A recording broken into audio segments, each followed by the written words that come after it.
আসসালামু আলাইকুম এভরিওয়ান, কেমন আছেন আপনারা সবাই? আজ আমি আপনাদের তৈরি করে দেখাবো আঙ্গুরের জুস। খুবই অল্প সময়ে কিন্তু আপনারা ইফতারের আগে এই জুসটি বানিয়ে নিতে পারবেন। চলুন তাহলে দেখে নেওয়া যাক কিভাবে তৈরি করতে হয়। এখানে আমি আঙ্গুর নিয়েছি 2 কাপ। এই আঙ্গুরগুলাকে আমি খুব ভালোভাবে ধুয়ে পরিষ্কার করে নিয়েছি। এখন আঙ্গুরগুলাকে একটা ব্লেন্ডারের জারের মধ্যে নিয়ে নিব।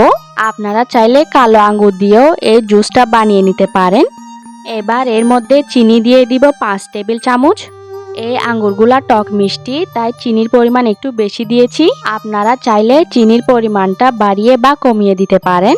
1 টেবিল চামচ দিয়ে দিচ্ছি লেবুর রস, আর লবণ দিয়ে দিব স্বাদ মতো। এবার এই সব কিছুকে খুব ভালোভাবে ব্লেন্ড করে নিতে হবে। ব্লেন্ড করা হয়ে গিয়েছে।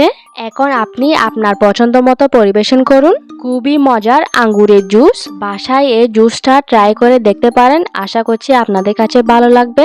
আর ভিডিওটি যদি ভালো লেগে থাকে তাহলে আমার চ্যানেলটি সাবস্ক্রাইব করে পাশে থাকা বেল আইকনটি ক্লিক করে দিবেন। তো আজ এই পর্যন্তই। আপনারা সবাই ভালো থাকবেন, সুস্থ থাকবেন। আসসালামু আলাইকুম।